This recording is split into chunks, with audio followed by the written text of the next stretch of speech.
मैं T D. Mahato, department economics, S B. College Chandil, Kolhan university Chaibasa. आज मैं इस सेमेस्टर 6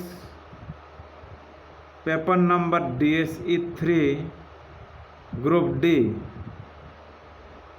एवं semester 5 paper number DSE general दोनों ही सेमेस्टर के विद्यार्थियों के लिए यह चैप्टर, यह टॉपिक बहुत ही इम्पोर्टेंट है। टॉपिक है पॉल्यूशन ऑफ इन्वायरमेंट, पर्यावरण प्रदूषण। तो हम लोग पर्यावरण प्रदूषण के बारे में आज चर्चा करेंगे। जनसंख्या की वृद्धि दर इतनी तीव्र है कि सरकार बढ़ी हुई जनसंख्या को आवश्यक सुविधाओं को उपलब्ध कराने में कठिनाई होती है। अपर्याप्त भोजन, आहार का असंतुलित होना या कुपोषण, आवास तथा स्वास्थ्य संबंधी सुविधाओं का अभाव, यह सभी बढ़ती हुई जनसंख्या के परिणाम है, जिसके परिणाम स्वरूप स्वास्थ्य पर बुरा असर पड़ता है।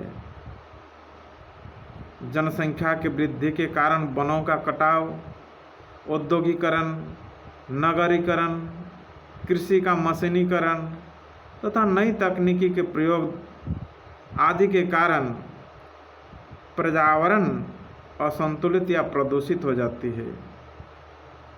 वायु प्रदूषण, ध्वनि प्रदूषण, मिट्टी प्रदूषण, जल प्रदूषण आदि विभिन्न प्रकार के अस्वस्थ वातावरण में रहना पड़ता है।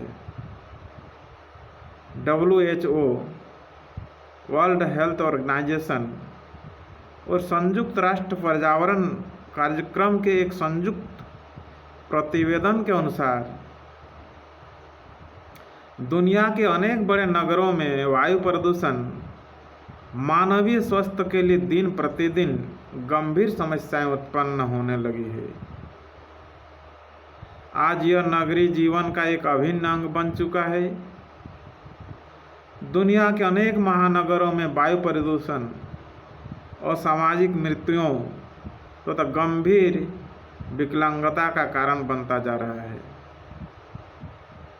वर्तमान समय में भारत की प्राय सभी नदियों का जल प्रदूषित हो चुका है। झील तथा तालाब प्रदूषित हो चुके हैं।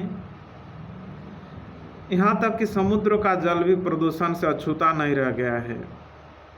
भूमिगत जल भी प्रदूषण की चपेट में है। इस तरह के जल के प्रयोग से पीलिया, त्वचा रोग, टाइफाइड, पेचिस, हैजा तथा पेट का कैंसर आदि रोग लोगों को हो सकते हैं। एक अनुमान के अनुसार देश में प्रतिवर्ष लगभग 15 लाख बच्चे इस तरह के जल के प्रयोग के कारण काल कलवित हो जाते हैं, यानी मर जाते हैं। ऊपर की व्याख्या से स्पष्ट है कि भारत में जनसंख्या की वृद्धि लोगों के स्वास्थ्य पर प्रतिकूल प्रभाव डाल रही है। बढ़ती जनसंख्या का पोषण पर प्रभाव। सामान्यतः पोषण का अर्थ संतुलित भोजन से लिया जाता है, परंतु पोषण का अर्थ बहुत ही व्यापक है। पोषण का तात्पर्य शरीर के संतुलित विकास तथा शरीर के सभी अंगों की समुचित क्रियाशीलता से है। अर्थात पोषण 2 तत्वों पर निर्भर करता है: संतुलित भोजन तथा नियमित जीवन। ये 2 तत्व हमारे पोषण पर डिपेंड करता है। मनुष्य को स्वस्थ रहने के लिए ऐसे आहार की आवश्यकता होती है जिसमें शरीर के लिए सभी आवश्यक तत्व हों, जिससे मानव को उचित मात्रा में कैलोरी मिल सके। इसी प्रकार के आहार को संतुलित आहार कहते हैं। यही पोषण की स्थिति है। यदि आहार संतुलित न हो तो यह कुपोषण की स्थिति बन जाती है। बढ़ती हुई जनसंख्या पोषण को बहुत अधिक प्रभावित करती है। स्वतंत्रता प्राप्ति के पश्चात भारत में खाद्यान्नों के कुल उत्पादन में तो पर्याप्त वृद्धि हुई है, परंतु प्रति व्यक्ति खाद्यान्न की उपलब्धता में नाम मात्र की वृद्धि हुई है। इसमें हम लोग तालिका के द्वारा भी समझ सकते हैं। वर्ष 1956 में प्रति व्यक्ति उपलब्धि ग्रामों में 1956 में 431 ग्राम था, 1961 में 469, 1975 में 409, 1990 में 474, 1997 में 509 और 2002 में 492। प्रति व्यक्ति खाद्यान्न की उपलब्धता में यह मामूली वृद्धि बढ़ती हुई जनसंख्या का ही परिणाम है।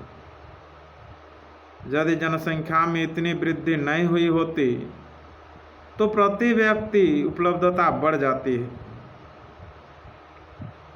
जहाँ के निवासियों को पर्याप्त मात्रा में भोजन उपलब्ध नहीं हो पाता हो, वहाँ संतुलित आहार या पोषण की बात बेमानी लगती है। संतुलित आहार की दृष्टि से प्रत्येक मनुष्य को 3000 कैलोरी प्रतिदिन आहार से पौष्टिक आहार चाहिए, लेकिन औसत भारतीयों को 2000 कैलोरी तक ही मिल पाता है।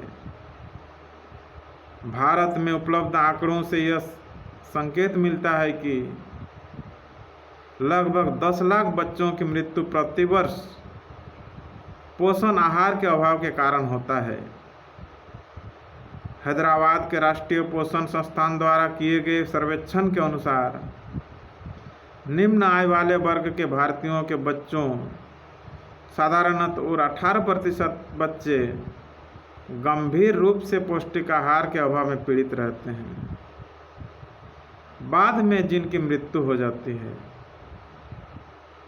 भारत में प्रति व्यक्ति दाल की उपलब्धि 35 ग्राम 2002 में थी। संरक्षण प्रदान करने वाला आहार, जिसमें विभिन्न प्रकार के फल, मछली, मांस, भारतीयों को बहुत कम मिल पाता है।